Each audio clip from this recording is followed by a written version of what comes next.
I mean, Bitcoin is really providing everybody in the world with the greatest degree of liquidity and leverage and credit. And maybe you're a fool to short it, but maybe you're a fool to go long the other way. But the point is, that's what makes markets. Everybody's got their opinion, and you might think that you know better, but if somebody wants to panic sell $1 billion of Bitcoin on Saturday night because they heard that missiles got launched because they saw it on X from a stupid troll account, your position is either you're not allowed to do it, I'm going to censor the transaction because you're just not allowed, and I'm the God King of capital markets. Or your position is you're free to do what you want. And the real beauty, the insane beauty of the Bitcoin network is it is the world's greatest free market, maybe the greatest free market of anything. And so I don't know that there's another free market to buy and sell things with or without leverage at any point, anywhere, that's greater than Bitcoin.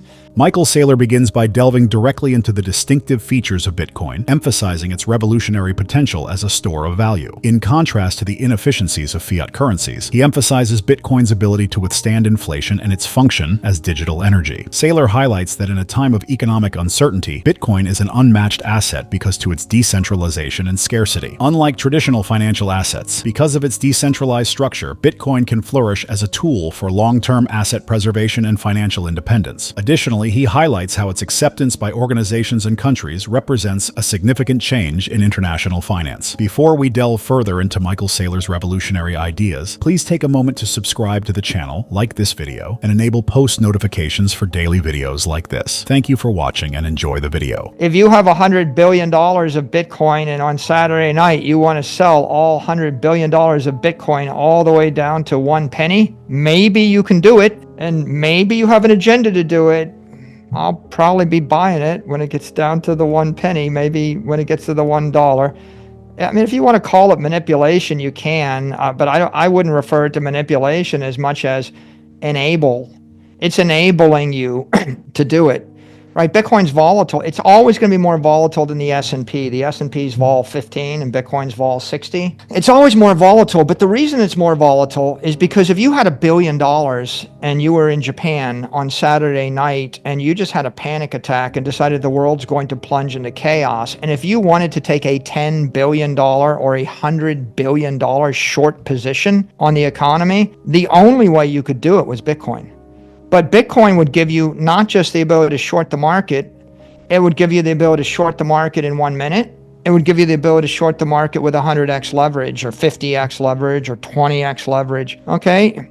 The truth is on Wall Street, normally you can't even short more than 2x. Like, it's very difficult for people to get extreme leverage. I guess in the CME market, they get a bit more leverage in the future, so there they can bring more leverage. But I mean, Bitcoin is really providing everybody in the world with the greatest degree of liquidity and leverage and credit. And maybe you're a fool to short it, but maybe you're a fool to go long the other way. But the point is, that's what makes markets. Everybody's got their opinion, and you might think that you know better, but if somebody wants to panic sell $1 billion of Bitcoin on Saturday night because they heard that missiles got launched because they saw it on X from a stupid troll account, your position is either you're not allowed to do it, I'm going to censor the transaction because you're just not allowed, and I'm the God King of capital markets.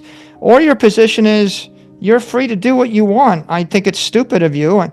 There's a phrase, a fool and his money are soon parted. If you're stupid enough to sell $1 billion based on a troll account because you saw a meme and there was no missile strike, or maybe there was, but it didn't matter, you're just going to lose the money. You won't have the money. And so the market gets smarter. And what I would say about all this volatility and all this trading is the very intelligent capitalists that make the right trades are getting richer and more powerful and more influential. And the really stupid capitalists that make the wrong trades are getting poorer and they're getting less powerful, right? And they're becoming irrelevant. And the marketplace is much more complicated than you or I or any regulator or anybody on the face of the earth. And the real beauty, the insane beauty of the Bitcoin network is it is the world's greatest free market, maybe the greatest free market of anything. I mean, I wonder, is there any product in the world that is traded globally 24/7, 365 in multi-billion-dollar components where everything is connected to everything all the time. I mean, I don't. You can't short Manhattan real estate. You can't short gold. You can't trade iPhones. Like you can't panic sell 1 billion iPhones on Saturday night because you think Apple's going under, and you can't, roaring kitty buy 10 million iPhones on Sunday morning.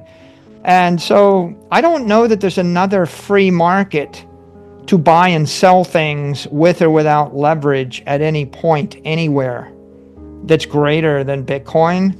The strongest argument made by Michael Saylor is that, more than any other asset, Bitcoin is a perfect example of free market principles. Its unparalleled liquidity, usability, and accessibility set it apart. Bitcoin offers unmatched flexibility since it can be traded quickly, anywhere in the world. Unlike traditional assets like commodities or real estate, the global financial system is significantly impacted by this degree of independence. Bitcoin defies the conventions of conventional markets by permitting unrestricted capital mobility and encouraging innovation. The industry is moving toward a more transparent, effective, and equitable future as a result of its exposure of the shortcomings and inefficiencies of old financial systems. To remain up to date on the most recent developments in Bitcoin, cryptocurrencies, and the digital economy, please take a moment to like this video, subscribe to the channel, and enable post notifications. Remember to leave a comment below with your thoughts. Let's get back and explore Michael's insights. So I just think Wall Street is just one of the actors, but if they do stupid stuff, if they manipulate, see, the thing is, you can manipulate the price of a stock at 4 p.m. in the evening, knowing that no one's going to touch it until 9:30 the next day.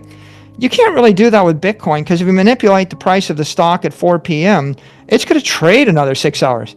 So if you manipulated it down, you would be the loser, because people would be buying it cheap, in Japan and China and Europe while you're asleep, and then you're going to wake up and you're going to find that you're naked short and you've lost your shirt. So I think this is a game for adults, and maybe they short it and they buy it back.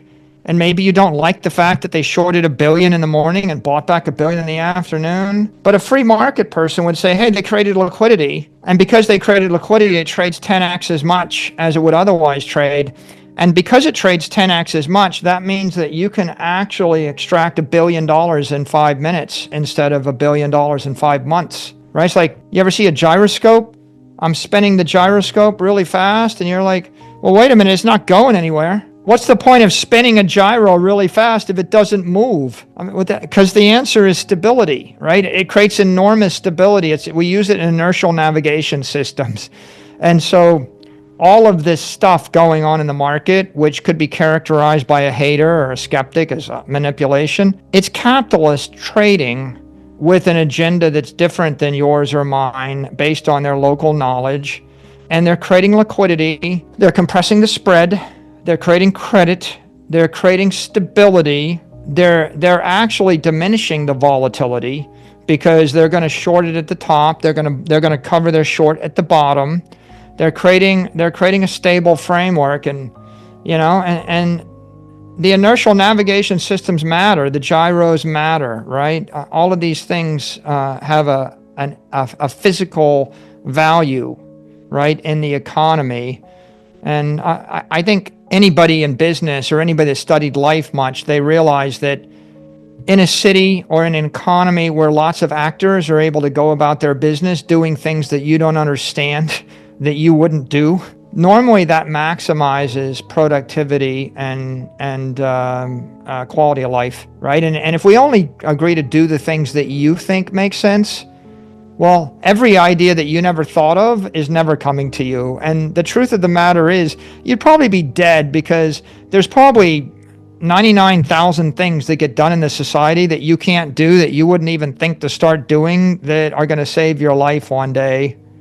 And so I just think, let the free markets market.